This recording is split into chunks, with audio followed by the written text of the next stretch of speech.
Halo sobat, kembali lagi di channel Juara Donghua. Kali ini admin akan melanjutkan lagi alur cerita Battle Through the Heavens chapter terbaru. Sebelum kita ke alur ceritanya, admin ucapkan terima kasih kepada kawan-kawan yang selalu ngedukung channel ini berkembang. Sehat-sehat terus buat kalian semua ya. Oke, tanpa berlama-lama langsung saja kita ke alurnya. Beberapa angka-angka yang menahan Goyan, kemudian mengangguk dan tidak membantah. Lagi pula mereka ingat, kilat merah yang baru saja menggantung di atas kepala mereka saat itu adalah sang leluhur. Dan itu digunakan menjadi alat tawar-menawar untuk menyelamatkan dunia. Jika Xiaoyan benar-benar ingin membunuh mereka di bawah tekanan, mungkin saja kehendak makhluk abadi dan iblis tidak akan mengambil tindakan, bahkan tidak akan melawan demi dunia abadi dan iblis. Bahkan mereka rela mengorbankan nyawa dan tidak ragu untuk melakukannya. Namun Xiaoyan kini masih meninggalkan sedikit kebaikan dan para leluhur semua pun mengetahuinya dengan baik. Meskipun mereka bukan pemimpin di antara angka-angka ini, mereka masih bisa dianggap sebagai pembawa pesan utama. Jika tidak, konspirasi melawan Xiaoyan ini tidak akan selesai karena yang memperbaiki dunia iblis dan peri bukanlah mereka, tapi sosok wanita gila yang berada dunia iblis Halloween. Dan mungkin akan lebih mudah baginya untuk maju ke depan untuk menyelesaikan sebuah masalah ini. Saat berbicara tentang wanita gila itu, beberapa tokoh menunjukkan ketakutan di matanya. Apakah Anda sudah lebih berhati-hati dengan perkataan Anda dan tidak takut ketahuan olehnya? Sekumpulan orang tua yang dipimpin oleh Lidl itu adalah penganut Taosu. Mereka saling melirik dan mengangguk satu sama lain tanpa berkata apa-apa lagi. Tampaknya menyebut namanya adalah hal yang tabu dengan ekspresi ketakutan yang kuat di wajah mereka. Setelah mengatur tugasnya, sosok itu menghilang ke dalam kehampaan. Adapun penghalang dunia yang untuk sementara diperbaiki oleh mata anjing, itu tidak butuh waktu lama untuk runtuh kembali. Tanpa dukungan kekuatan larangan, dunia kuno abadi dan peri telah dikembalikan ke keadaan semula. Kemudian makhluk dari dunia lain pun mulai memasukinya sepanjang waktu, dan dunia yang kacau pun kini tetap kacau. Bintang lembah empat angin sangat menarik, dan sepertinya dibelah menjadi dua oleh pedang tajam. Di tengah kegelapan tak berdasar, saat ini retakan muncul di kehampaan, lalu di sekitar bintang, sesosok tubuh kurus tiba-tiba keluar darinya. Setelah beberapa saat, bola mata biru mata anjing segera menyusut. Mengapa kamu tidak menungguku? Bagaimana jika aku ditangkap oleh mereka lagi? Anda tidak tahu betapa kejamnya perlakuan yang saya alami selama saya dibawa pergi. Mereka menyiksa saya, menganiaya saya, dan mengacak-acak tubuh saya. Itu membuat saya benar-benar kehilangan jati diri, dan saya pun merasa sangat terhina. Mata anjing menangis saat dia berbicara. Xiaoyan lalu menatap mata anjing, cahaya tubuhnya menjadi redup, seperti yang diharapkan Xiaoyan. Goyan mungkin hanya pura-pura terluka. Dan itu semua dilakukan oleh mata anjing untuk mencari simpati Xiaoyan. Ngomong-ngomong, aku sangat penasaran jika aku tidak pergi kali ini, apakah kamu akan mati?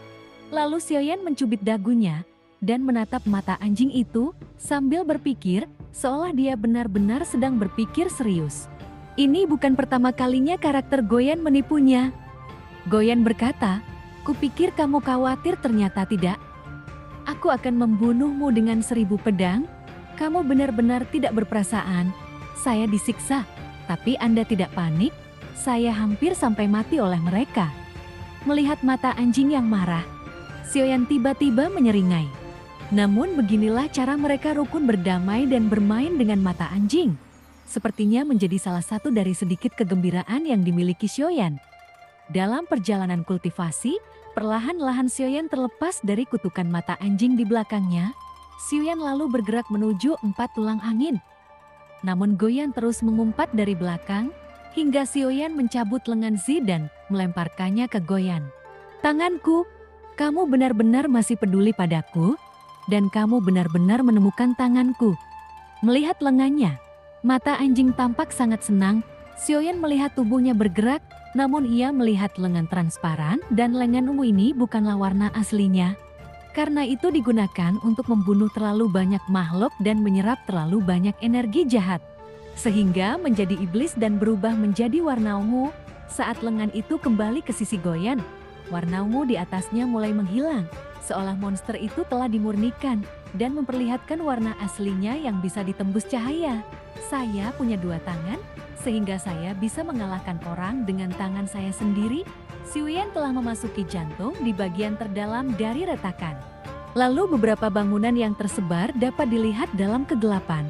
Setelah masuk ke sini, selain kegelapan, juga ada bau busuk yang menusuk hidung. Kelompok praktisi mayat dari sekte San Gue tidak begitu bau. Rasakan saja ini dengan tubuhmu.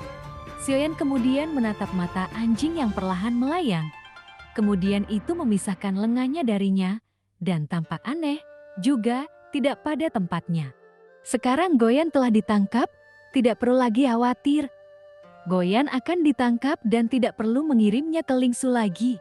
Kemudian di bawah cahaya api, dapat terlihat beberapa bangunan di sekitarnya. Lalu sosoknya perlahan jatuh ke tanah. Kemudian terlihat lingkungan sekitar sangat sunyi, tidak ada yang berbicara sama sekali. Namun Xiuyan dapat melihat beberapa sosok gelap di matanya. Mereka semua tampak mengenakan jubah hitam longgar, dan mereka semua membungkuk memiliki tubuh rata-rata sangat pendek. Xiuyan berkata ke Goyan, "Tidak bisakah kamu membiarkan pahamu keluar dengan sendirinya?" Xiuyan bertanya dengan marah, "Saya bilang ada keanehan.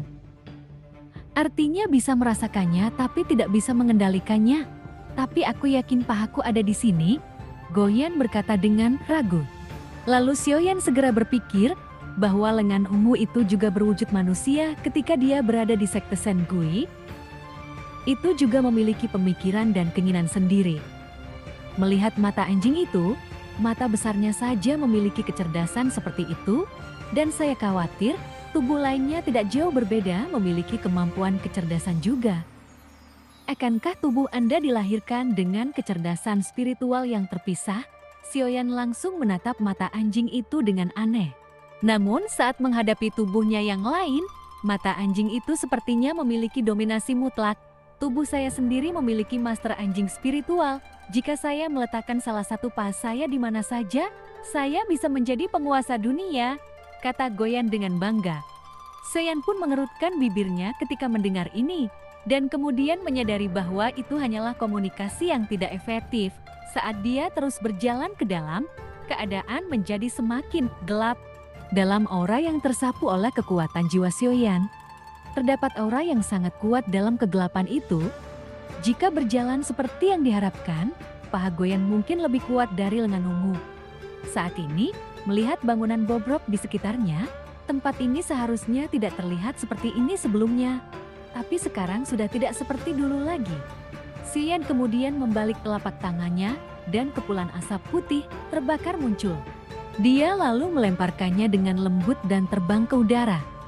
Kemudian itu segera dipenuhi dengan sedikit cahaya putih yang menyengat, lalu menghilangkan semua kegelapan. Dalam sekejap, penampakan sebenarnya dari tempat ini terungkap. Tidak jauh dari Xiuyan dan Goyan, ada sosok gelap dan besar. Sepertinya dia sedang duduk di sana. Tapi saat cahaya bayangan bersinar warna hitam, sosok itu dengan cepat merangkak menuju sekeliling. Setelah melihat lebih dekat, terlihat jelas bahwa bayangan hitam tersebut adalah bayangan hitam aneh yang dia lihat saat dia masuk. Mereka sepertinya berkumpul untuk makan sesuatu.